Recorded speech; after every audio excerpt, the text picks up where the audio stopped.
Hook in the marble corridors of Ashworth Palace, where whispers carry more weight than proclamations and family secrets can topple kingdoms, a single leaked video would shatter 2 decades of carefully constructed brotherhood. What began as a heated argument between Crown Prince Alexander and his younger brother Prince William behind closed doors would soon become the most watched scandal in modern royal history, and the catalyst that would send one brother fleeing to the distant shores of Bahrain, leaving behind everything he had ever known. Hook in the marble corridors of Ashworth Palace, where whispers carry more weight than proclamations and family secrets can topple kingdoms, a single leaked video would shatter 2 decades of carefully constructed brotherhood. What began as a heated argument between Crown Prince Alexander and his younger brother Prince William behind closed doors would soon become the most watched scandal in modern royal history, and the catalyst that would send one brother fleeing to the distant shores of Bahrain, leaving behind everything he had ever known. The morning mist clung to the ancient towers of Ashworth Palace like a shroud, its tendrils weaving through the ornate stonework that had stood sentinel over the kingdom of Aldoria for 8 centuries. Inside the East Wing, Crown Prince Alexander James Edward Ashworth stood at the tall windows of his private study, watching the sun struggle to pierce through the grey veil that seemed to have settled permanently over the royal grounds. At 35, Alexander carried himself with the measured dignity expected of a future king, though those who knew him well could detect the subtle signs of strain that had become more pronounced in recent months, the slight tension in his shoulders, the way his fingers drummed against the window frame, the distant look that suggested his thoughts were anywhere but in this moment. The kingdom Alexander would soon inherit was not the same one his father had ruled for the past 3 decades.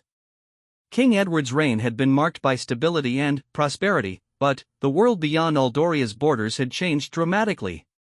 Social media had transformed how royalty was perceived and scrutinized. Every gesture, every word, every family interaction was dissected by millions of online observers who felt entitled to judge and condemn. The pressure was suffocating, and Alexander felt it most acutely in his relationship with his younger brother. Prince William Charles Frederick Ashworth had always been the more charismatic of the 2 brothers. 3 years younger than Alexander, William possessed an easy charm that made people feel instantly comfortable in his presence. Where Alexander was measured and cautious, William was spontaneous and passionate. Where Alexander followed protocol to the letter, William questioned why certain traditions needed to continue unchanged. These differences had once complemented each other beautifully, but, in recent years, they had become sources of friction that seemed to grow more intense with each passing month. The immediate cause of tension was William's recent engagement to Lady Catherine Morrison, a commoner whose father owned a successful chain of boutique hotels across Europe. Catherine was intelligent, accomplished, and genuinely in love with William, but she represented everything that made Alexander uncomfortable about the direction modern royalty was heading. Her social media presence was extensive and unfiltered. She spoke her mind on political issues that royals traditionally avoided. Most troubling to Alexander, she seemed to encourage William's own rebellious tendencies rather than tempering them. The palace staff had grown accustomed to the subtle signs that indicated when the brothers were at odds. Meetings would be rescheduled to avoid having both princes in the same room. Their mother, Queen Elizabeth Margaret, would develop the particular worried expression she wore when her family was in crisis. Their father would retreat deeper into his official duties, hoping that time and royal responsibility would resolve whatever was causing the discord. But this latest disagreement felt different. It had a weight and intensity that suggested something fundamental had shifted between Alexander and William. The source of their current conflict could be traced to a series of decisions William had made regarding his upcoming wedding. Against Alexander's strong advice, William had chosen to include Catherine's entire extended family in the ceremony, including relatives who had made publicly critical comments about certain royal policies. He had also insisted on incorporating elements of Catherine's family traditions into what should have been a purely traditional royal ceremony. Most concerning to Alexander, William had granted an exclusive interview to a progressive journalist known for asking uncomfortable questions about royal privilege and relevance. Alexander had tried to address these concerns through the usual channels. He had spoken privately with their father, hoping that paternal authority might influence William's decisions. He had enlisted their private secretary to prepare briefs explaining why certain traditions existed and why deviating from them could have unintended consequences. He had even attempted to have several careful conversations with Catherine herself, hoping she might understand the delicate position the royal family occupied and the importance of maintaining certain boundaries. Nothing had worked. If anything, William seemed to interpret these efforts as attempts to control and diminish him. The breaking point had come 3 days earlier during what was supposed to be a routine planning meeting for upcoming royal engagements. The meeting had been held in the Blue Room, a smaller, more intimate space typically used for family discussions rather than formal business. Present were Alexander, William, their private secretary Marcus Sheffield, and Lady Catherine, who had been included at William's insistence despite Alexander's reservations about discussing royal business in front of someone not yet officially part of the family. The discussion had begun civilly enough, focusing on the logistics of William and Catherine's upcoming tour of Commonwealth nations. But tensions quickly escalated when Alexander suggested that certain aspects of the tour itinerary needed to be modified to ensure proper diplomatic protocol was maintained. William had bristled at what he perceived as micromanagement, arguing that he was perfectly capable of conducting royal duties without his brother's constant oversight. Catherine had supported William, pointing out that younger royals in other monarchies had successfully modernized their approach to public engagement without causing diplomatic incidents. Alexander had tried to maintain his composure, but William's increasingly dismissive tone had triggered something deeper than mere disagreement about protocol. This was about respect, about hierarchy, about the careful balance that had kept their family and their institution stable for generations. When William had sarcastically suggested that perhaps Alexander should simply conduct the tour himself if he was so concerned about every detail, Alexander's patience had finally snapped. The argument that followed had been unlike anything the brothers had experienced before. Years of accumulated frustrations, unspoken resentments, and fundamental disagreements about the future of their roles had poured out in a torrent of accusations and counter-accusations. Alexander had accused William of being reckless and selfish, of putting his personal desires above the good of the institution they were both meant to serve. William had fired back that Alexander was rigid and controlling, that he was so obsessed with maintaining traditions that he couldn't see how those very traditions were becoming irrelevant to the people they were supposed to serve. The conversation had become increasingly personal. Alexander had questioned whether William truly understood the weight of royal responsibility or whether he was simply playing at being a prince while someone else dealt with the serious business of preparing for kingship. William had responded by suggesting that Alexander's problem wasn't with protocol or tradition but with the fact that his younger brother was more naturally gifted at connecting with people and inspiring public affection. Marcus Sheffield and Lady Catherine had attempted several times to defuse the situation, but both brothers were beyond the point where diplomatic intervention could help. The argument had escalated to the point where both men were standing, voices raised, facing each other across the polished mahogany table that had witnessed countless royal discussions but never anything quite like this level of personal animosity between family members. What neither brother knew was that James Morrison, Catherine's younger brother who worked as a freelance videographer, had arrived early for a separate meeting about documenting the upcoming wedding preparations. He had been waiting in an adjacent room when the argument began, and the raised voices had made it impossible to ignore what was happening. Initially, he had simply been an unwitting eavesdropper, but as the argument intensified and became more dramatic, he had made a decision that would change everything. He had begun recording. The 10-minute video James captured showed two future leaders of a modern monarchy engaged in a bitter personal conflict that revealed deep fractures in the royal family's carefully maintained public image. The footage was raw, unfiltered, and devastating in its intimacy. It showed Alexander at his most rigid and controlling, making statements about royal prerogatives that sounded archaic and elitist. It showed William at his most rebellious and disrespectful, questioning fundamental aspects of the institution he was meant to represent.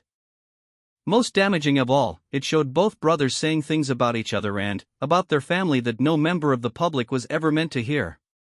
The argument had ended with William storming out of the room, declaring that he was finished taking orders from a brother who had apparently learned nothing about leadership except how to repeat their father's mistakes. Alexander had remained in the Blue Room for nearly an hour afterward, staring out at the gardens where he and William had played as children, trying to understand how their relationship had deteriorated to this point. He had no idea that their private family crisis had been captured on video by someone with both the means and the motivation to make it public. James Morrison had left the palace that afternoon with footage that he knew was potentially explosive. His initial intention had been to delete it, recognizing that his presence during the argument had been accidental and that recording it had been a violation of privacy. But, as he reviewed the footage that evening, he began to see it differently. This wasn't just a family argument, it was a glimpse into how decisions affecting millions of people were really made behind closed doors. The public had a right to know that their future leaders were engaged in petty personal conflicts that seemed to overshadow any genuine concern for the welfare of their subjects. Over the following 2 days, James had wrestled with the decision of what to do with the recording. He had consulted with journalist friends who had emphasized both the public interest value of the footage and its potential to damage his sister's relationship with the royal family. He had spoken with Catherine herself, though he had not revealed the full extent of what he had captured, simply asking general questions about how much the public really knew about royal decision-making processes.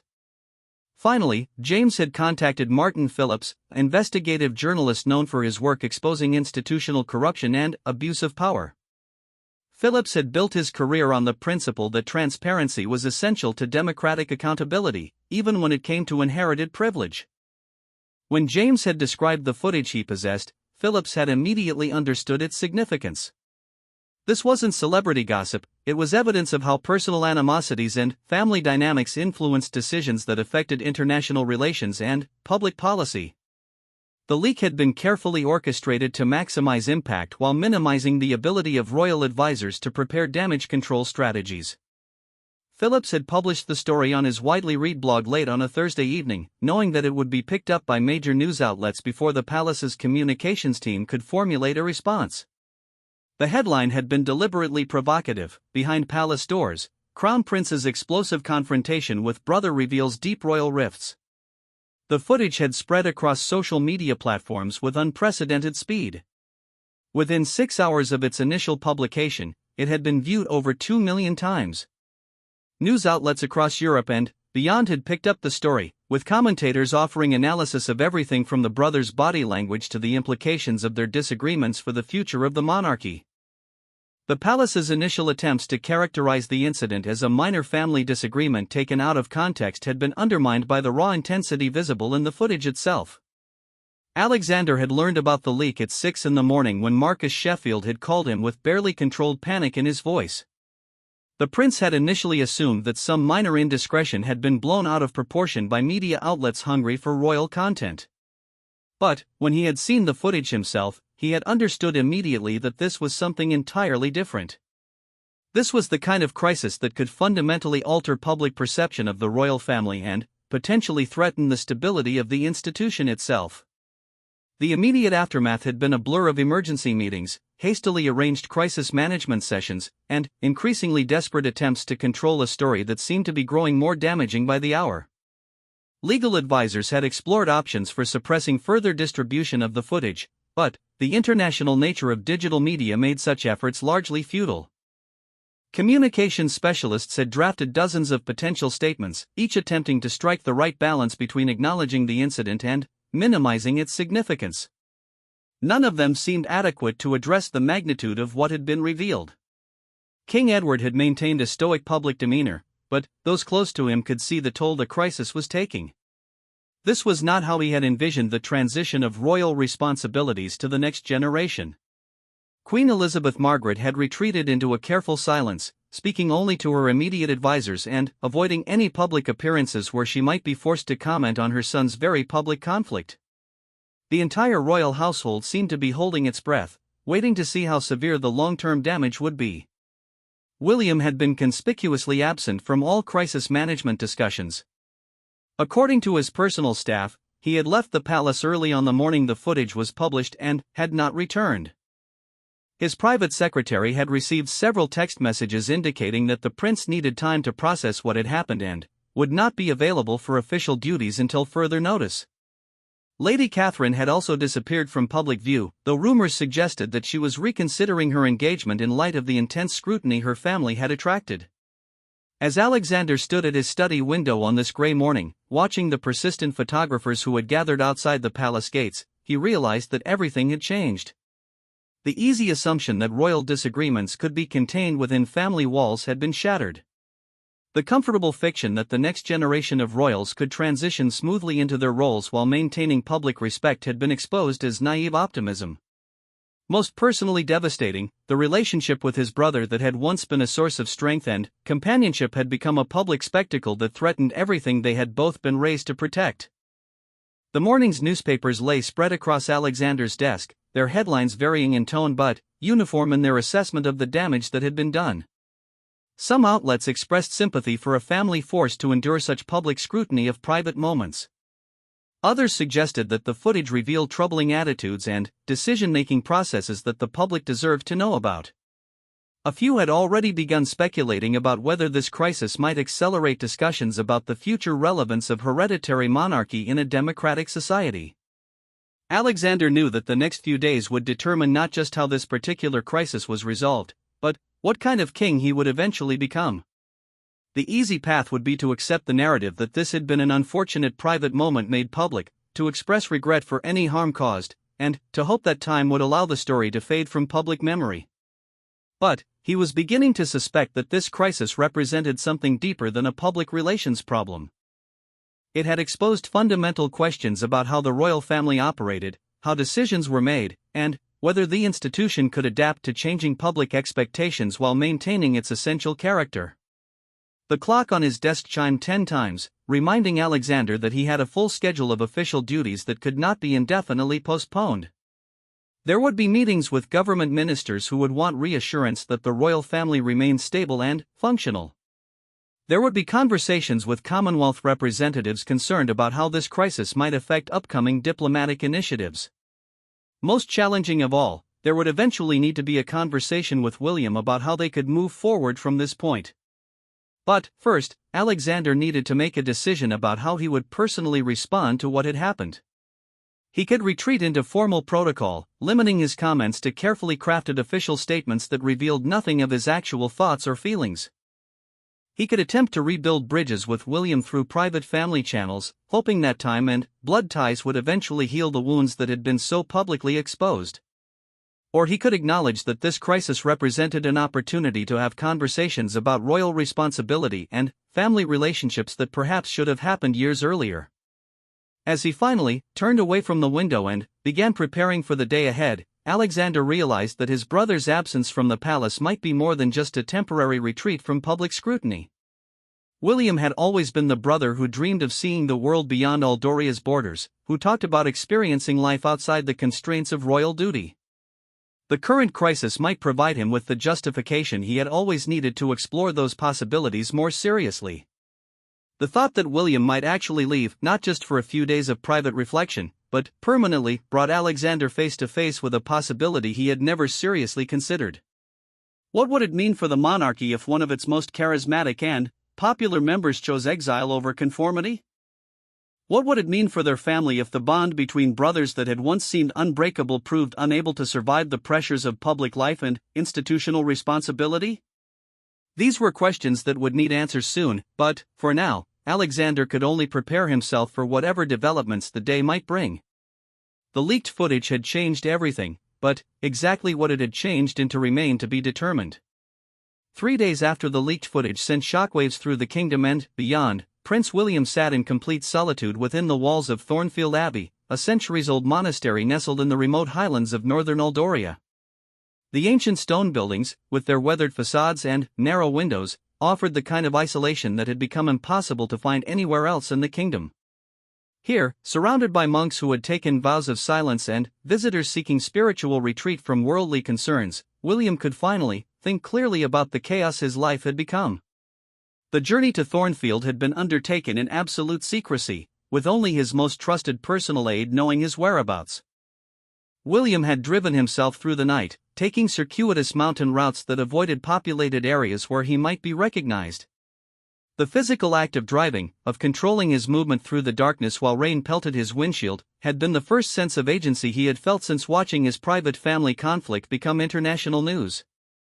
The guest quarters at Thornfield were Spartan but comfortable, a simple room with stone walls, a narrow bed, a wooden desk, and a single window that looked out over rolling hills dotted with ancient oak trees.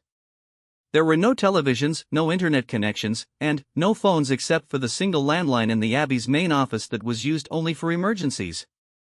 For the first time in years, William was completely disconnected from the constant stream of information, commentary, and obligation that defined royal life. Brother Marcus, the elderly monk who served as guest coordinator, had asked no questions when William arrived in the early morning hours. The abbey had a long tradition of providing sanctuary for those seeking spiritual reflection, and the monks understood that sometimes retreat from worldly concerns was necessary for mental and spiritual health. They offered simple meals, guided meditation sessions, and, most importantly, the gift of silence and non-judgment. William spent his first full day at the abbey walking the grounds, exploring the gardens where monks had cultivated vegetables and herbs for over 400 years. The physical labor of helping with the morning harvest, picking tomatoes and pulling weeds under the supervision of Brother Thomas, who communicated primarily through gestures and gentle smiles, provided a kind of grounding that palace life never offered. There was something profoundly satisfying about work that produced tangible, immediate results without requiring consultation with advisors or consideration of public opinion. During the afternoon meditation session held in the Abbey's ancient chapel, William found himself confronting emotions he had been suppressing for years. The anger he felt toward Alexander was real and justified, but underneath it lay something more complex and painful. He was grieving the loss of a relationship that had once been the most important bond in his life. The brother who had taught him to ride horses, who had covered for him when childhood mischief went too far, who had shared dreams about the adventures they would have when they were old enough to travel the world, that brother seemed to have been replaced by someone William barely recognized. The transformation hadn't happened overnight. William could trace it back to their father's first serious health scare 5 years earlier, when King Edward had suffered a minor heart attack that forced the family to confront the reality of succession planning. From that moment, Alexander had seemed to carry himself differently, as if the weight of future kingship had settled on his shoulders and changed his fundamental approach to every aspect of life. Spontaneity became irresponsibility. Questioning tradition became dangerous radicalism. Connecting with people outside royal circles became a security risk. William understood the pressures his brother faced as heir to the throne, but he had hoped that Alexander would find ways to embrace those responsibilities without abandoning everything that made him human. Instead, Alexander had retreated behind layers of protocol and formality that made genuine communication increasingly difficult. Their childhood closeness had been replaced by careful, diplomatic interactions that felt more like negotiations between foreign powers than conversations between brothers. The leaked footage had captured the culmination of years of accumulated frustration on both sides. William knew that his own behavior in that moment had been far from admirable. He had been deliberately provocative, pushing buttons he knew would trigger Alexander's anger. But he also felt that his underlying concerns were valid. The royal family was becoming increasingly disconnected from the people they were meant to serve. Their adherence to traditions that many citizens found outdated and elitist was creating a perception of irrelevance that could ultimately threaten the monarchy's survival. Lady Catherine had tried to bridge these differences, using her outsider's perspective to suggest compromises that might satisfy both brothers' concerns. Her idea of incorporating modern elements into traditional ceremonies wasn't meant to disrespect royal history but to demonstrate that the institution could evolve while maintaining its essential character. Her engagement with social media wasn't attention-seeking but an attempt to connect with younger citizens who felt excluded from royal circles. Her willingness to express opinions on social issues wasn't political activism but recognition that silence in the face of injustice could be interpreted as complicity. Alexander had never given Catherine's ideas serious consideration, dismissing them as the naive suggestions of someone who didn't understand the complexities of royal responsibility. This rejection felt personal to William, not just because he loved Catherine but because it suggested that Alexander viewed their relationship itself as a mistake, a lapse in judgment that needed to be corrected rather than a genuine partnership that could strengthen the royal family. The irony was that William's relationship with Catherine had actually made him more committed to royal service, not less. Her love and support had given him confidence to imagine new approaches to traditional duties. Her questions about royal protocols had forced him to think more deeply about which traditions truly served the public good and which existed primarily to maintain aristocratic privilege. Her presence in his life had made him excited about the possibility of modernizing the monarchy in ways that would make it more relevant and accessible to contemporary citizens. But Alexander seemed incapable of seeing Catherine as anything other than a threat to established order. Her background as a commoner, her family's middle-class values, her professional accomplishments independent of royal connection, all of these qualities that William found attractive were precisely what made Alexander uncomfortable. It was as if his brother believed that the royal family's legitimacy depended on maintaining clear distinctions between aristocrats and everyone else, and that any blurring of those boundaries weakened the institution's authority. On his second evening at Thornfield, William joined brother Marcus for a simple dinner of bread, soup, and vegetables grown in the abbey gardens. The old monk's presence was deeply calming. He listened without judgment, asked thoughtful questions without prying, and offered observations that came from decades of counseling people through spiritual and emotional crises. Sometimes, Brother Marcus said, speaking in the quiet, measured tones that characterized all conversation at the abbey, the conflicts we have with family members are really conflicts we have with ourselves. We see in them qualities we fear or possibilities we're not ready to embrace. William considered this observation as they ate in comfortable silence. Was his anger at Alexander really anger at his own situation? Was he frustrated with his brother's rigidity because he worried about becoming equally rigid himself? The questions were uncomfortable because they suggested that resolution would require more than just getting Alexander to change his approach to royal responsibility. After dinner, William spent hours walking the abbey's cloisters, the covered walkways that connected the various buildings and provided shelter for prayer and reflection. The rhythmic sound of his footsteps on ancient stone, the soft illumination from candles placed in niches along the walls, the sense of connection to centuries of people who had sought wisdom and peace in this same space, all of it contributed to a growing clarity about his situation. The leaked footage had been a violation of his privacy, but it had also been a revelation. Watching himself argue with Alexander, seeing his own anger and frustration displayed so rawly, had forced William to confront some uncomfortable truths about his own behavior. He had been so focused on what he perceived as Alexander's failures that he had stopped trying to understand his brother's perspective. He had been so committed to proving that his approach to royal duty was superior that he had forgotten their shared commitment to serving their country. But the footage had also revealed something else. The fundamental differences between the brothers were not going to be resolved through argument or compromise. Alexander truly believed that preserving traditional royal protocols was essential to maintaining the monarchy's authority and legitimacy. William genuinely felt that adapting those protocols to contemporary values was necessary for the institution's survival. These weren't personality differences that could be smoothed over with better communication. They were philosophical disagreements about the monarchy's role in a democratic society. This realization led William to a possibility he had never seriously considered before. Perhaps the best thing for everyone would be for him to step away from royal duties entirely. If his presence in the family was creating conflict that undermined the institution's stability, if his approach to public service was incompatible with royal traditions, if his relationship with Catherine was seen as a threat to established order, then maybe the solution was for him to remove himself from the equation. The idea of giving up his royal title and the responsibilities that came with it was both terrifying and liberating. On one hand, being a prince was not just his role but his identity. It was how he had been raised, how he understood his purpose in the world, how he connected with the history and traditions that had shaped his family for generations. On the other hand, the constraints of royal life had become increasingly suffocating. Every decision was scrutinized, every relationship was analyzed for political implications, every spontaneous gesture was evaluated for its potential impact on the monarchy's reputation. Outside royal life, William could pursue his interests in environmental conservation and social justice without worrying about political neutrality requirements. He could support Catherine's career ambitions without subjecting her to constant public scrutiny. He could travel the world and experience different cultures without every trip being interpreted as a diplomatic mission. He could have friends and relationships based on personal affinity rather than strategic value to the royal family. Most importantly, he could escape the increasingly toxic dynamic with Alexander.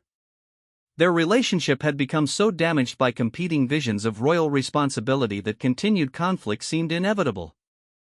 By removing himself from the line of succession, William could eliminate the source of their disagreements while potentially preserving what remained of their brotherhood. But the idea of voluntary exile also raised profound questions about identity and belonging. Who would he be without his title? How would he define his purpose and value if not through service to crown and country?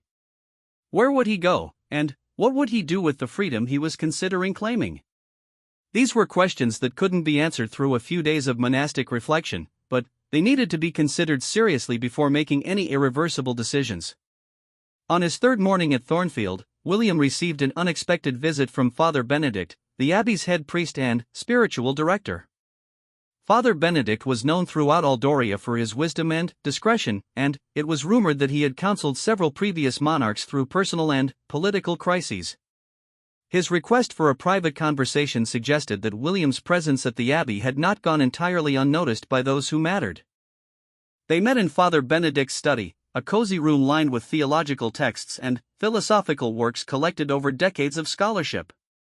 The priest was elderly but vital, with the kind of sharp intelligence that came from a lifetime spent helping people navigate complex moral and spiritual questions. Your Highness, Father Benedict began, I hope your time with us has provided the peace and clarity you were seeking. I wanted to speak with you because I believe you're facing a decision that will affect not just your own life, but the lives of many others who look to the royal family for stability and inspiration. William appreciated the priest's directness. I've been considering whether my continued involvement in royal duties serves anyone's best interests, including my own. The conflict with my brother has created problems for the entire institution. Father Benedict nodded thoughtfully. Conflict between brothers is as old as human history. The question is whether such conflicts are meant to be resolved through separation or through the difficult work of finding common ground despite fundamental differences.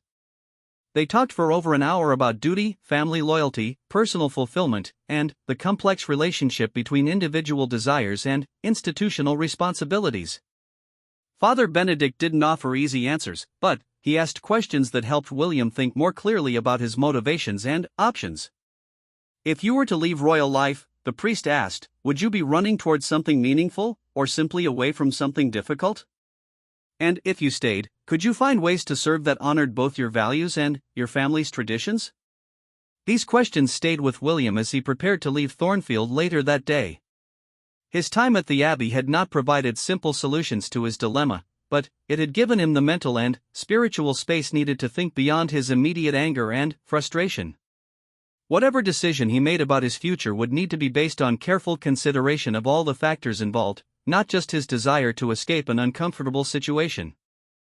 The drive back toward civilization felt like emerging from a different world. As he descended from the highlands, William's phone began receiving signal again, and the messages that flooded in reminded him of the crisis he had temporarily escaped. There were dozens of calls from palace staff, urgent messages from his private secretary, and increasingly worried texts from Catherine, who had been dealing with her own media scrutiny while he was incommunicado. But there were also messages of support from friends and organizations he had worked with on various charitable initiatives. People who appreciated his efforts to modernize royal engagement with social issues, who valued his willingness to address controversial topics that other royals avoided, who saw in his approach to public service a model for how the monarchy could remain relevant in the 21st century. Reading these messages reminded William that his potential departure from royal life would affect more than just his immediate family. There were people who saw him as an advocate for causes they cared about, who valued his platform for addressing issues like climate change and social inequality. If he abandoned his royal duties, he would also be abandoning his ability to use royal influence to promote positive change. By the time William reached the outskirts of the capital city, he had made a preliminary decision about his next steps. He would not make any immediate announcements about leaving royal life. Instead, he would focus on having a serious conversation with Alexander about whether they could find ways to work together despite their differences. He would also begin quietly exploring options for how he might structure his royal duties in ways that honored his values while respecting institutional traditions.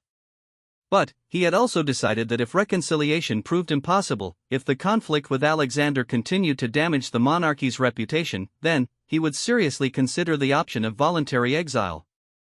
There were places in the world where former royals could build meaningful lives outside their original institutions. The Gulf states, with their respect for traditional authority combined with openness to innovation and change, might offer opportunities for service that couldn't be found within Al Doria's more constrained royal framework. As William drove through the palace gates for the first time in 3 days, he felt a complex mixture of determination and sadness. He was committed to making one more serious attempt at reconciliation with his brother, but he was also prepared to walk away if necessary. The leaked footage had changed everything, but perhaps the change could ultimately lead to something better for everyone involved.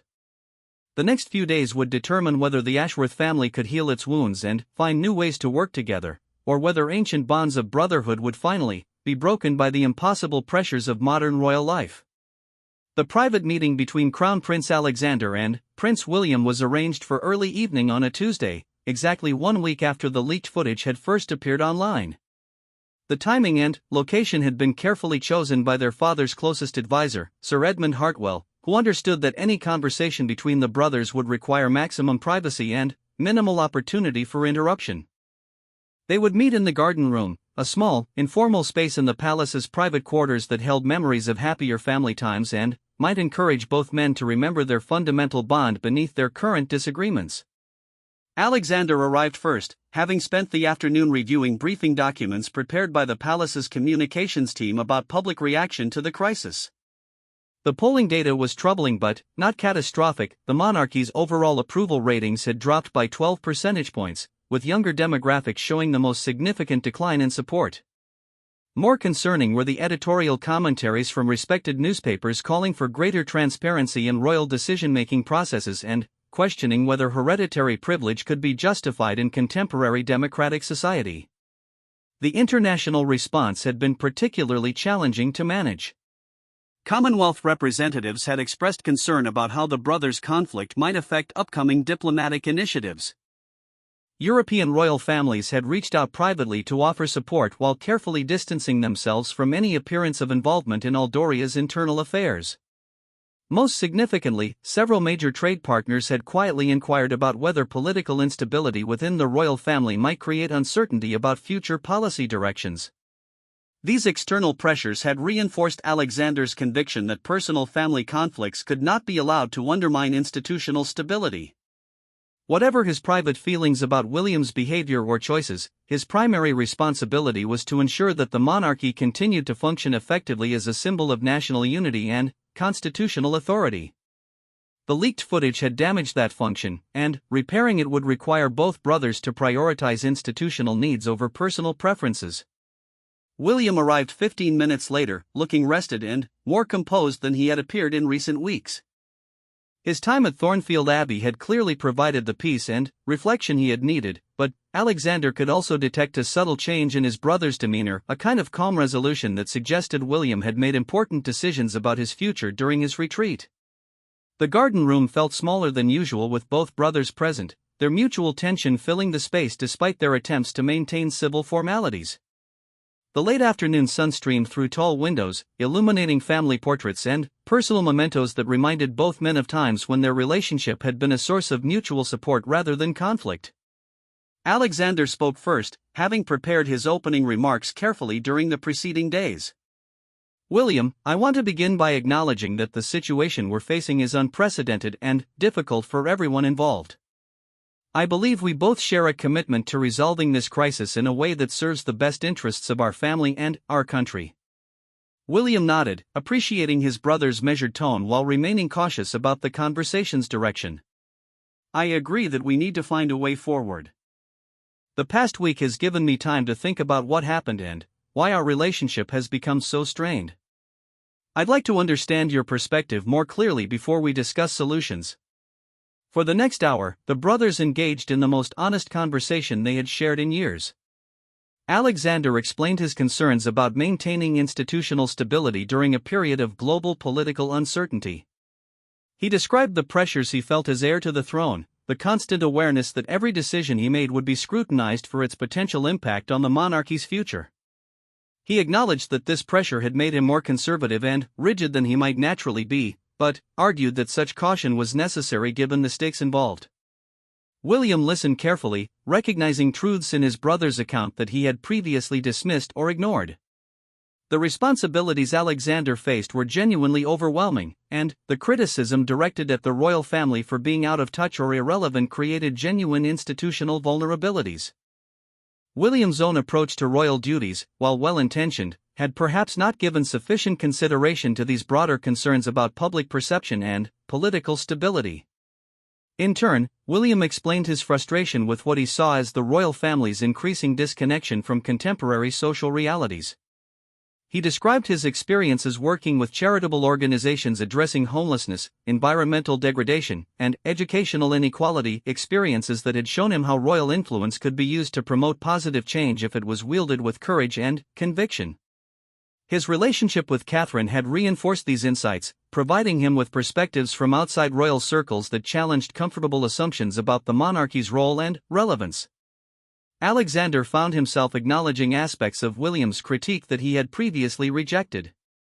The royal family's adherence to traditional protocols did sometimes prevent them from engaging effectively with pressing social issues. Their careful political neutrality occasionally meant failing to provide moral leadership on questions where such leadership was desperately needed. The institutional conservatism that Alexander saw as necessary for stability could indeed become a form of irrelevance if taken to extremes.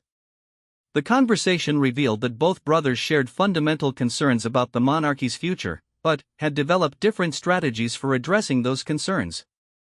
Alexander believed that preserving traditional forms of royal authority was essential for maintaining public respect and institutional legitimacy. William felt that adapting those forms to contemporary values was necessary for ensuring the monarchy's continued relevance and effectiveness. As they talked, both men began to see possibilities for reconciliation that had not been apparent during their previous conflicts. Alexander realized that William's innovations might actually strengthen the monarchy if they were implemented carefully and with proper consideration for institutional sensitivities.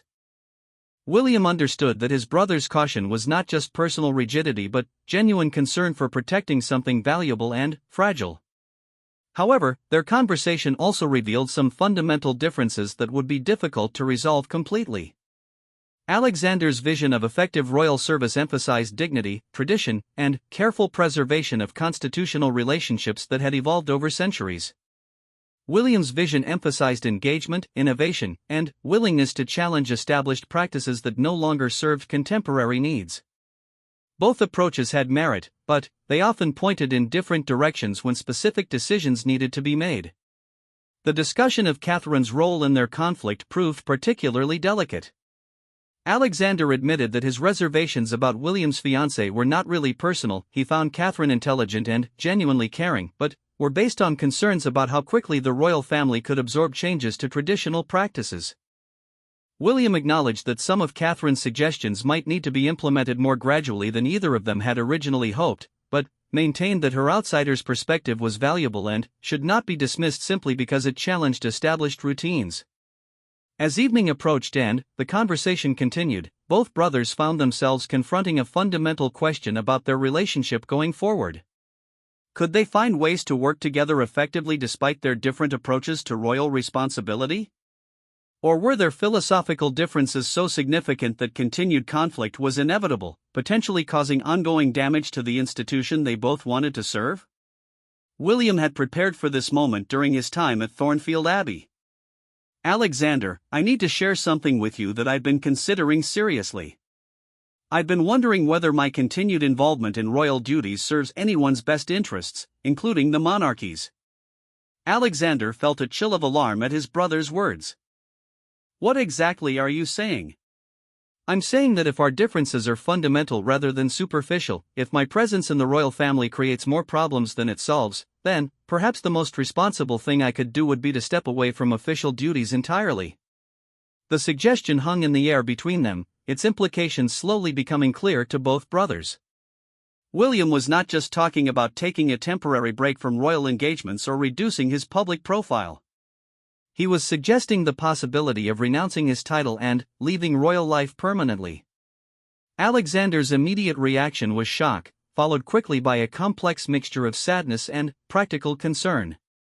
The idea of William actually leaving the family was emotionally devastating. Despite their conflicts, Alexander loved his brother deeply and had always assumed that their relationship would eventually heal. From an institutional perspective, William's departure would create serious problems for the monarchy's public image and future planning. William, I don't think you've fully considered what you're suggesting. Leaving royal life wouldn't just affect you personally, it would have consequences for our entire family and for the institution we've been raised to serve. William had anticipated this response. I've thought about it extensively. I understand the implications, but I also understand the implications of continued conflict between us. The leaked footage showed the public something they were never meant to see, but it also showed us something about ourselves. We've reached a point where our differences are hurting the very institution we're both trying to protect. Their conversation continued for another hour as they explored the practical and emotional dimensions of William's suggestion. Alexander argued that their differences could be managed through better communication and more careful coordination of their public activities. William maintained that their fundamental philosophical disagreements made such management increasingly difficult and potentially unsustainable. The discussion became more specific as William described options he had been considering during his retreat. He had researched the legal procedures for renouncing royal titles and the precedents set by other royals who had chosen private life over public duty. He had also begun exploring opportunities for meaningful work outside royal circles, including positions with international organizations focused on environmental conservation and social development. Most significantly, William revealed that he had begun serious conversations with contacts in the Gulf states about opportunities for involvement in their ambitious development projects combining traditional values with innovative approaches to social and economic progress. Countries like Bahrain were investing heavily in education, renewable energy, and cultural preservation while maintaining respect for inherited authority and traditional forms of governance. The mention of Bahrain caught Alexander's attention immediately. He knew that William had always been fascinated by Middle Eastern culture and politics, but the suggestion that he might actually relocate to the Gulf region had implications that went far beyond personal choice. If a member of the Eldorian royal family took up residence in Bahrain, it would inevitably be interpreted as a diplomatic statement about international relationships and regional politics. William, if you're seriously considering relocation to Bahrain or anywhere else in the Gulf, you need to understand that such a move would be seen as having political significance whether you intended it or not. Your presence there would affect Eldoria's relationships with other regional powers and potentially complicate our existing diplomatic commitments. William acknowledged these concerns while maintaining that his potential departure from royal life would actually minimize such complications. As a private citizen rather than a working royal, his choice of residence and activities would not carry official implications for Eldorian foreign policy. If anything, removing himself from the line of succession would eliminate potential sources of diplomatic confusion about his status and authority. The conversation was interrupted by a soft knock on the door, followed by the entrance of Sir Edmund Hartwell, who had been monitoring the timing of their meeting and needed to brief both brothers on urgent developments that had occurred during their discussion. The palace communications team had received inquiries from major news outlets about rumors of an impending announcement regarding Prince William's future role in the royal family. This information meant that their private family conversation was taking place against a backdrop of intense public speculation and media scrutiny. Any decision they made would need to account for external pressures and expectations that neither brother could fully control. The leaked footage had created a public appetite for resolution that would not be satisfied by vague statements about renewed family harmony. Sir Edmund's presence also reminded both brothers that their personal relationship existed within a larger institutional framework that included dozens of staff members, advisors, and officials whose livelihoods and professional commitments depended on royal family stability. Their decisions would affect not just themselves but everyone who worked to support the monarchy's various functions and responsibilities. As their meeting concluded, both brothers realized that they had made significant progress toward understanding each other's perspectives, but had not yet reached any definitive conclusions about how to move forward. Alexander felt hopeful that their improved communication might lead to better coordination of their royal duties and gradual resolution of their philosophical differences. William remained convinced that fundamental changes were necessary, potentially including his own departure from royal life if alternative solutions proved unworkable. They agreed to continue their discussions over the following days, with each brother committing to further reflection on the possibilities they had explored. Alexander would consult with senior advisors about ways the royal family's traditional practices might be carefully modernized to incorporate some of William's concerns. William would delay any final decisions about his future until they had exhausted all possibilities for working together effectively.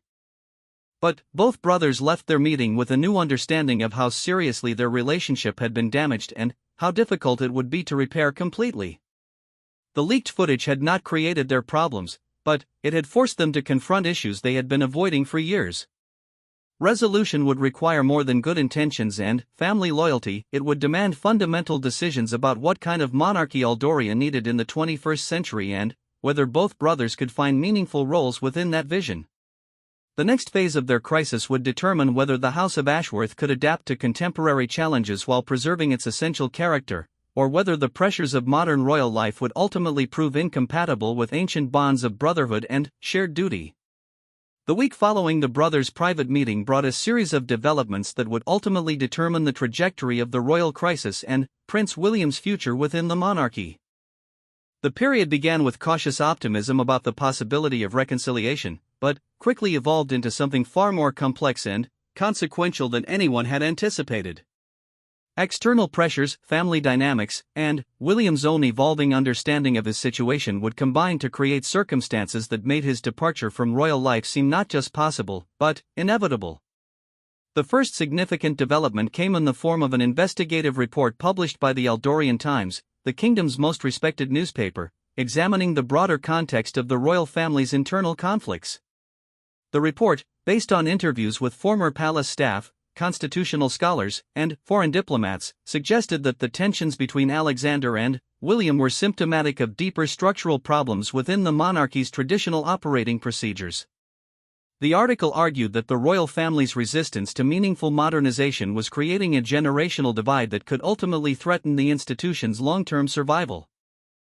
The Times report was particularly damaging because it was written by journalist Sarah Fleming, known for her careful research and balanced approach to royal coverage. Fleming's investigation revealed that the brothers' conflict was not an isolated incident but part of a pattern of family tensions that had been developing over several years. She documented instances where William's proposals for updating royal protocols had been dismissed without serious consideration, and described Alexander's increasing isolation from younger family members and staff who shared William's concerns about institutional relevance. Most significantly, Fleming's report included quotes from unnamed palace sources suggesting that King Edward himself was becoming increasingly frustrated with both of his sons, disappointed in Alexander's rigid adherence to outdated practices and concerned about William's apparent willingness to damage family unity in pursuit of his reform agenda. The implication that even their father was losing patience with the situation added a new dimension of urgency to the brothers' need to find resolution. The public response to Fleming's report was immediate and intense. Social media discussions about the royal family's future became more polarized, with some citizens calling for immediate modernization of royal practices and others defending traditional protocols as essential to the monarchy's dignity and effectiveness. Opinion polls showed increasing support for William's positions on specific issues like environmental advocacy and social media engagement, but also revealed public concern about family instability and its potential impact on national unity. International reaction was equally complex.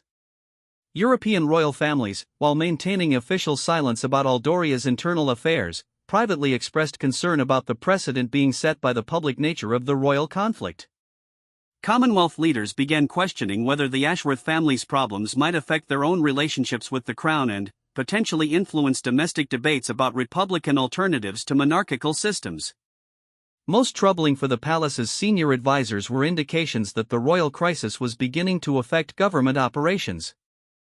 Several cabinet ministers privately expressed concern that ongoing uncertainty about the royal family's stability was complicating diplomatic negotiations and making it difficult to present a coherent image of Eldorian leadership in international forums. Prime Minister Margaret Davidson requested an urgent meeting with King Edward to discuss how the royal situation might be resolved before it created more serious political complications. Against this backdrop of increasing external pressure, Prince William found himself facing a personal crisis that went beyond his relationship with Alexander or his role within the royal family. The intense public scrutiny of his every action and statement had begun affecting his relationship with Lady Catherine in ways that neither of them had fully anticipated. Catherine's family was experiencing harassment from photographers and reporters seeking information about their private lives and business activities. Her professional relationships were being complicated by constant speculation about her future role in the royal family and whether her engagement to William would survive the current crisis. Most painfully, Catherine herself was beginning to question whether their relationship could survive the pressures of royal life even if William remained committed to his royal duties. During a series of difficult private conversations, she expressed doubts about whether she was prepared for the level of public scrutiny and personal sacrifice that royal marriage would require. The leaked footage had shown her a side of royal family dynamics that was far more dysfunctional and politically complex than she had previously understood. "William," she said during one particularly emotional conversation in her family's private home, "I love you deeply, and I believe in what you're trying to accomplish through your royal work. But I'm not sure I can handle a lifetime of having every personal decision analyzed for its political implications.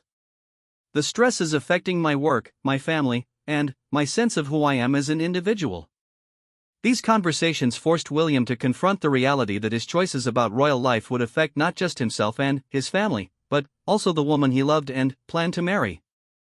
If remaining in royal life meant subjecting Catherine to unbearable pressure and potentially losing their relationship, then his commitment to royal duty would come at a personal cost that might ultimately prove unsustainable.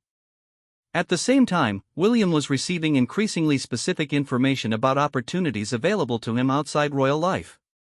His discreet inquiries about positions with international development organizations had generated serious interest from several prestigious institutions.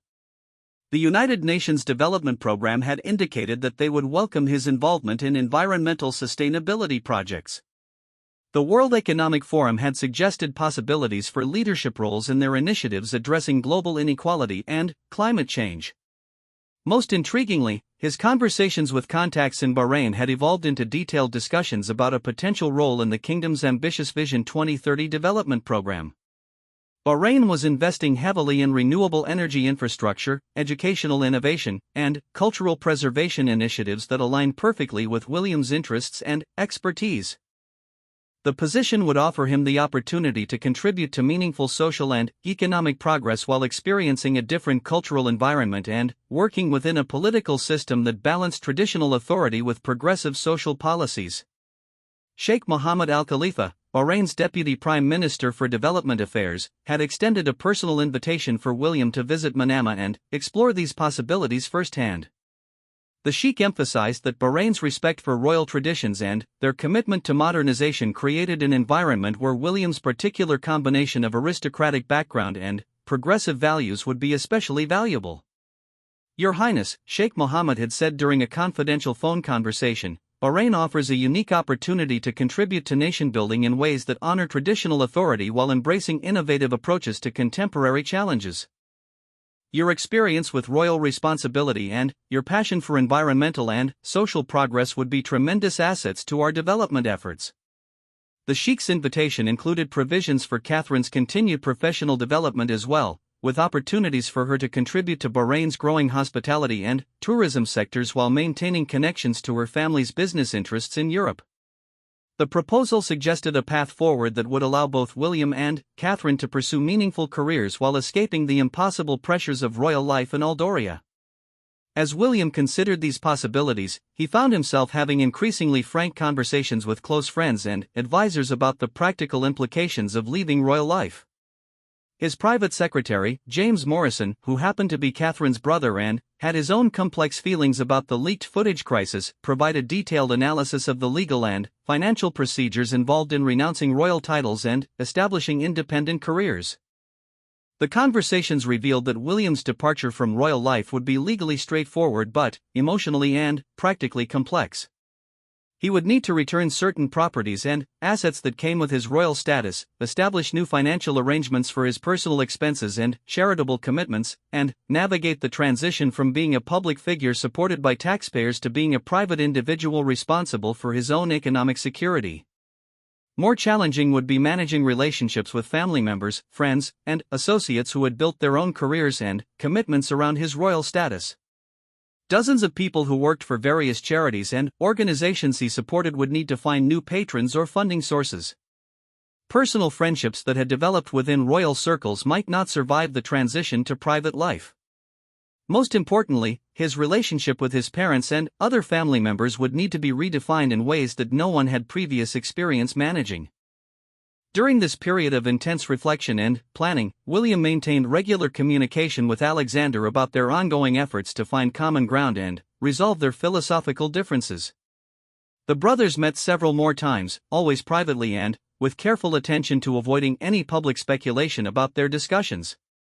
These conversations showed continued progress in their mutual understanding and respect, but also reinforced the fundamental nature of their disagreements about royal responsibility and institutional change. Alexander had consulted extensively with constitutional scholars and senior government officials about possibilities for modernizing royal practices in ways that might accommodate William's concerns while preserving essential traditional functions. These consultations had produced several concrete proposals for updating royal protocols around media engagement, charitable activities, and public ceremonial functions. Alexander was prepared to support carefully managed reforms that would give William more flexibility in his royal duties while maintaining overall institutional coherence. However, William's response to these proposals was more measured and less enthusiastic than Alexander had hoped. While William appreciated his brother's efforts and genuine desire to find compromise solutions, he had begun to question whether incremental reforms would be sufficient to address the fundamental issues that concerned him. The experience of the past month had convinced him that the basic structure of royal life, the constant public scrutiny, the political constraints, the institutional conservatism might be incompatible with his values and temperament regardless of specific protocol modifications.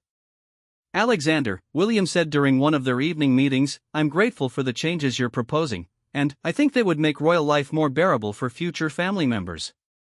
But I'm not sure they address my basic concern about whether I'm the right person to serve effectively within this institution, even a reformed version of it." This conversation marked a turning point in William's thinking about his future.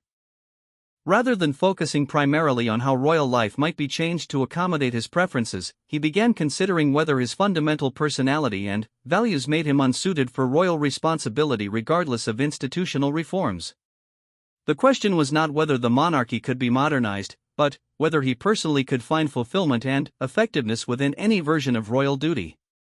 The resolution of this question came during a weekend visit to his maternal grandparents, Lord and Lady Thornbury, at their estate in the countryside. William's grandmother, Lady Thornbury, had always been one of his closest confidants and most trusted advisors. Her perspective on royal duty was shaped by decades of observation and personal experience supporting various family members through previous crises.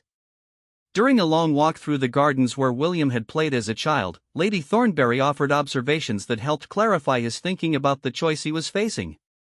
"William," she said, "there's an old saying that you can't be all things to all people, but you can be the right thing for the right situation. The question you're really facing is whether royal life is the right situation for who you are as a person, not whether you can force yourself to fit into it." Their conversation continued over several hours, covering William's childhood dreams, his adult experiences with royal duty, his relationship with Catherine, and his vision of how he might contribute most effectively to the causes he cared about. Lady Thornbury listened carefully, asked thoughtful questions, and offered perspective based on her decades of experience watching family members struggle with similar questions about duty, personal fulfillment, and institutional responsibility. By the end of their weekend together, William had reached a preliminary decision about his future. He would continue his efforts to reconcile with Alexander and support reforms that might help other family members navigate royal duty more effectively. But he would also begin seriously preparing for the possibility of leaving royal life to pursue opportunities that might allow him to contribute more effectively to the causes he cared about while building a more sustainable personal relationship with Catherine.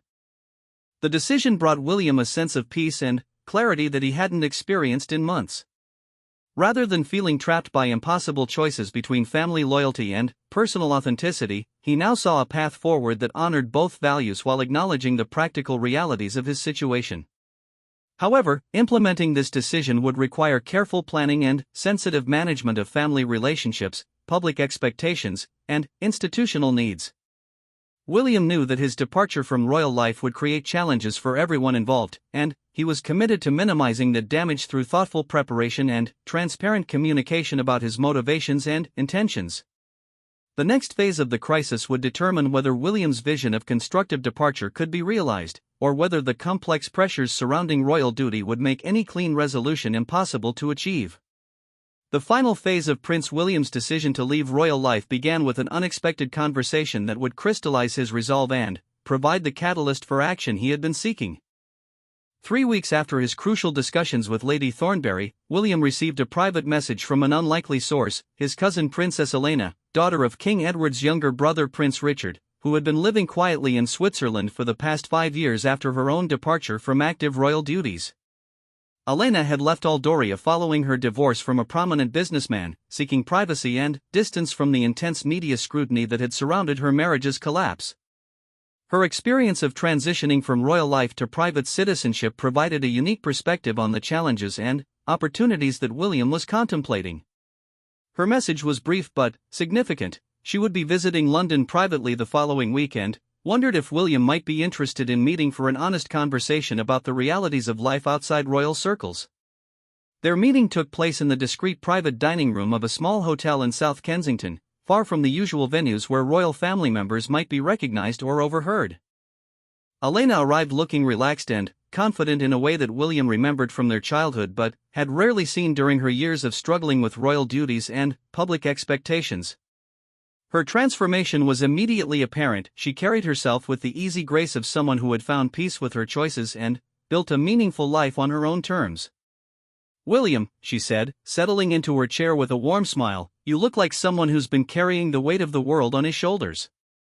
I recognize that expression because I wore it for years before I finally admitted that royal life and I were fundamentally incompatible. Their conversation lasted for nearly 4 hours, covering everything from the practical logistics of renouncing royal titles to the emotional challenges of rebuilding identity outside the institutional framework that had defined their lives since birth. Elena's insights were invaluable because she had successfully navigated the transition William was contemplating, creating a fulfilling career as a consultant for international humanitarian organizations while maintaining cordial relationships with the royal family and building a satisfying personal life. Elena described the initial difficulties of adjustment, the disorientation of making decisions without consulting protocol officers, the challenge of forming relationships with people who didn't automatically defer to royal status, the financial realities of supporting oneself without taxpayer funding. But she also spoke eloquently about the profound relief of living authentically, pursuing work that genuinely mattered to her, and experiencing relationships based on mutual affection rather than strategic calculation. The hardest part, Elena explained, was accepting that leaving royal life didn't mean abandoning my values or rejecting my family. It meant finding better ways to serve those values and maintain those relationships. I've actually been able to contribute more meaningfully to humanitarian causes as a private citizen than I ever could as a working royal, because I can take positions on controversial issues and work with organizations that royals aren't supposed to support publicly. Elena's perspective on the family dynamics surrounding her departure was particularly enlightening. She had worried extensively about disappointing her parents and damaging the monarchy's reputation, but had ultimately found that honest communication about her motivations and careful management of the transition process had minimized negative consequences. King Edward and Queen Elizabeth Margaret had initially been hurt and concerned about her decision, but had eventually come to respect her choice and appreciate the positive outcomes she had achieved in her new life. "Uncle Edward told me last year that he was proud of what I'd accomplished since leaving royal life," Elena revealed. "He said that seeing me happy and productive had helped him understand that there might be different ways to serve the family and the country, and that forcing people into roles that don't fit them ultimately serves no one well." This insight gave William hope that his own departure might eventually be understood and accepted by his family, even if the initial reaction was painful and difficult. Elena's experience suggested that short-term family discord could ultimately lead to stronger, more authentic relationships based on mutual respect for individual choices rather than institutional obligations. Elena also provided practical advice about timing and communication strategies for managing the announcement of royal departure. She emphasized the importance of having concrete alternative plans in place before making any public statements, both to demonstrate serious commitment to the decision and to minimize speculation about motivations and future activities. She recommended involving trusted legal and financial advisors from the beginning of the process to ensure that all practical details were properly managed. Most importantly, Elena urged William to be completely honest with himself about his motivations for leaving royal life. If you're running away from something difficult, you'll just find new versions of the same problems in whatever situation you move to, she warned. But if you're moving towards something that genuinely excites and inspires you, if you have a clear vision of how you want to contribute to the world, then the transition can be incredibly positive for everyone involved. William left his meeting with Elena feeling more confident about his emerging decision than at any point since the crisis had begun. Her successful example proved that departure from royal life could be managed respectfully and constructively. Her insights about family relationships suggested that honest communication about his motivations might ultimately strengthen rather than damage his bonds with parents and siblings. Most encouraging, her description of the personal fulfillment she had found in private life confirmed William's intuition that he might be able to serve his values more effectively outside the constraints of royal duty. The following week brought the opportunity William had been waiting for to test his emerging resolve. Sheikh Mohammed Al Khalifa arrived in London for a series of meetings with British government officials about expanding economic cooperation between Bahrain and the United Kingdom. As part of his visit, the Sheikh had requested a private meeting with Prince William to discuss their previous conversations about potential collaboration on development projects. Their meeting took place at the Bahraini embassy, a setting that provided both privacy and symbolic significance for their discussions.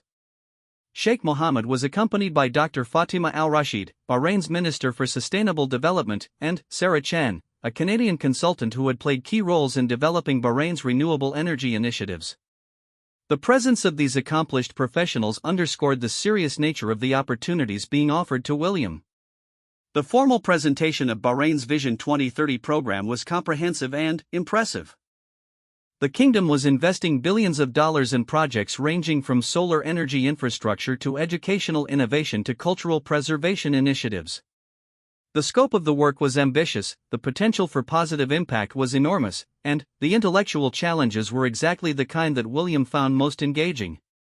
Equally important, the cultural environment in Bahrain respected traditional authority while embracing progressive social policies, creating a context where William's particular background and values would be understood and appreciated. Your Highness, Sheikh Mohammed explained, we see this not as an employment opportunity but as a partnership in nation building. Your experience with royal responsibility gives you insights into how traditional institutions can adapt to contemporary challenges. Your passion for environmental and social progress aligns perfectly with our development priorities. Most importantly, your personal integrity and commitment to service would enhance every project you touched. Dr. Al-Rashid elaborated on specific roles William might play in coordinating international partnerships for renewable energy development and educational exchange programs. Sarachin discussed the practical arrangements that would be necessary for William and Catherine to relocate to Bahrain while maintaining professional connections to their previous work and family relationships. The conversation revealed that careful thought had been given to making the transition as smooth and positive as possible for all parties involved. The terms being offered were generous but appropriate: a senior advisory position with significant responsibility for strategic planning and international outreach, a competitive salary that would provide financial independence, housing arrangements that would offer both privacy and accessibility for work requirements, and flexibility for continued engagement with charitable and educational initiatives in Europe and other regions. Most significantly, Sheikh Mohammed emphasized that Bahrain's offer was contingent on William's complete freedom to make an independent choice about his future. We would be honored by Your Highness's participation in our development efforts, he said, but only if such participation represents your authentic preference for how to contribute most effectively to the causes you care about. We have no interest in being seen as influencing internal decisions within the Eldorian royal family. William appreciated the Sheikh's sensitivity to the complex family and political dynamics surrounding his situation. The conversation convinced him that relocating to Bahrain would provide opportunities for meaningful work while avoiding any appearance that his departure from royal life was motivated by frivolous or irresponsible considerations. Following the embassy meeting, William spent several days in intensive consultation with Catherine about the possibilities that had been presented to them. Catherine's initial reaction was enthusiasm tempered by realistic concern about the practical challenges of building new lives in a different cultural environment. However, as they discussed the specific opportunities available in Bahrain and compared them to the ongoing pressures they faced in their current situation, Catherine became increasingly supportive of the idea. "William," she said during one of their evening conversations, "I've been trying to imagine what our life would look like if you stayed in royal duties, but our relationship continued to be scrutinized and criticized by people who don't understand what we're trying to accomplish together. I don't think that kind of life would be sustainable for either of us, regardless of whatever reforms Alexander might implement." Catherine's perspective helped William realize that his decision about royal life was not just about his own professional fulfillment but about creating conditions where their relationship could thrive and grow. The intense public scrutiny and political pressures surrounding royal marriage made it virtually impossible for them to develop the kind of partnership they both wanted. Bahrain offered the possibility of building their life together in an environment that respected their privacy while providing opportunities for meaningful public service. With Catherine's full support secured, William began the delicate process of communicating his decision to his family. He started with his parents, requesting a private audience with King Edward and Queen Elizabeth Margaret in the monarch's private study. The conversation was emotionally difficult but ultimately constructive, as William explained his motivations carefully and emphasized his continued love and respect for his family and the institution they represented. King Edward's initial reaction was disappointment and concern about the precedent being set by royal family members choosing private life over institutional duty. However, as William described the specific opportunities available in Bahrain and his vision of how he might contribute to important causes from outside royal circles, his father began to understand the thoughtfulness behind the decision. "William," King Edward said, "I cannot pretend to be happy about losing your service to the crown, but I respect your honesty about what kind of life will allow you to contribute most effectively to the values we all share. If this decision represents genuine conviction rather than temporary frustration, then perhaps it's the right choice for everyone involved." Queen Elizabeth Margaret was more immediately supportive, perhaps influenced by her conversations with Princess Elena about the positive outcomes possible from respectful departure from royal duties. She expressed sadness about William's decision but also relief that he had found a path forward that honored his authentic interests and values while avoiding continued conflict that might damage family relationships and institutional stability. The conversation with Alexander was more complex and emotionally charged. Alexander understood intellectually that William's departure might actually resolve many of the tensions that had been affecting royal family operations, but he felt personally hurt by his brother's choice to abandon their shared responsibilities. The discussion required several hours and considerable emotional honesty from both brothers before they were able to reach understanding and mutual respect for each other's positions. "William," Alexander finally said, "I wish we had been able to find a way to work together effectively within the royal system, but I understand that forcing you to remain in a role that doesn't fit your temperament or values wouldn't serve anyone well.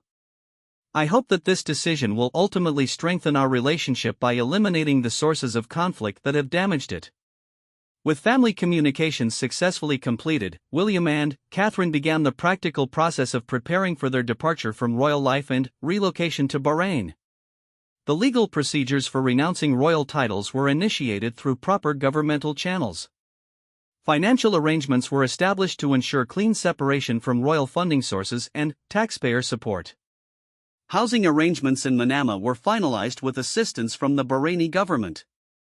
Most importantly, William began coordinating with palace communications staff to develop a public announcement strategy that would explain his decision honestly while minimizing negative consequences for the royal family and the monarchy as an institution. The statement would emphasize his continued respect for royal traditions and family bonds while explaining his conviction that he could contribute more effectively to important causes from outside official royal duties. The public announcement of William's decision to renounce his royal title and relocate to Bahrain was made on a Tuesday morning in early December, exactly 2 months after the leaked footage had first appeared online. The statement was carefully crafted to explain William's motivations while expressing continued support for the monarchy and gratitude for the opportunities royal life had provided. After careful consideration and extensive consultation with my family, the statement read, "I have decided to renounce my royal titles and pursue opportunities for service through private citizenship.